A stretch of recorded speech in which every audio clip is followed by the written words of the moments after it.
Political panel today. Elizabeth Harrington is staff writer with the Washington Free Beacon. Rebecca Berg is national political reporter with Real Clear Politics. Welcome to both of you.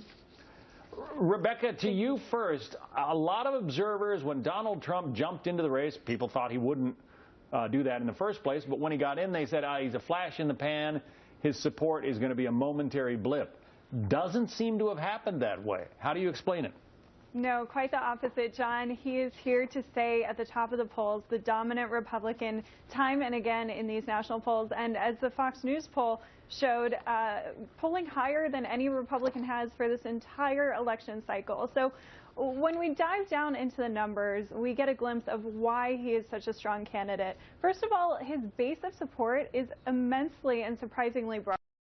He is drawing support from Tea Party Republicans, from evangelical Republicans, from men, from women, and he's even drawing support from people who you might not expect, people who name their second place candidate as someone like Jeb Bush. So he has strong name ID, people think he's a strong leader, and that's why we see him consistently polling very strongly. But Elizabeth, he also has strong negatives. How do you explain that?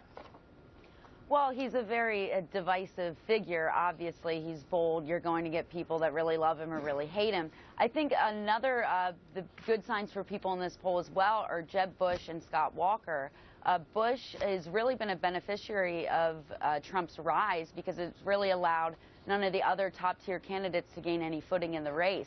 And Walker, only 9% of voters said they would never vote for him. So he is showing really high favorability numbers, and that's definitely a good sign. He's got to be feeling good about that. Let's drill down into some of these numbers a little bit more. In the Fox News poll, when asked among Republican primary voters, likely voters, Republican voters, who would you like to see as your GOP nominee? There's Trump on top, 26%.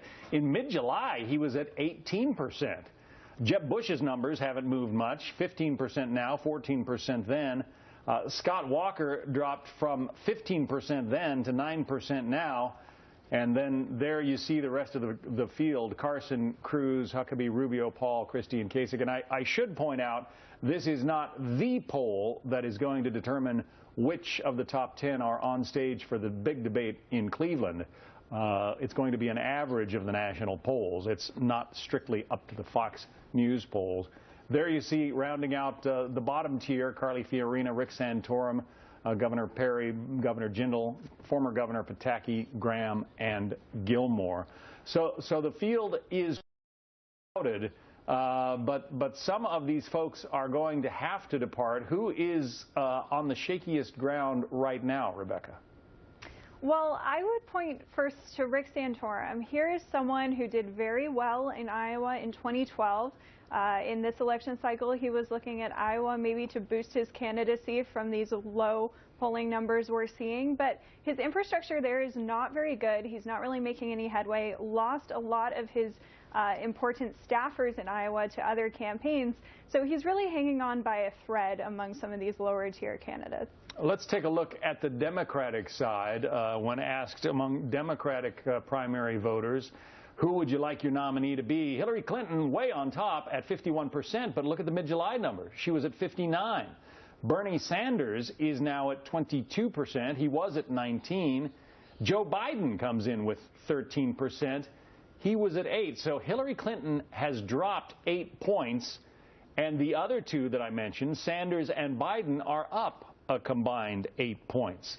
Elizabeth, does that explain the drop in Hillary Clinton's numbers? Yeah, I think so. I think Hillary camp has got to be really concerned about this poll. She's definitely trending in the wrong direction. And I think that's why we're seeing people talking about Biden all of a sudden.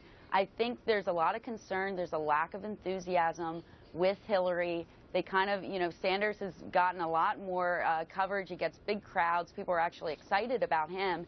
They're not too excited about Hillary. And then you see people talking about Biden because maybe they're worried that some of these scandals are going to get to the best of her and they want like a fallback plan. And definitely Hillary's trending in the wrong direction.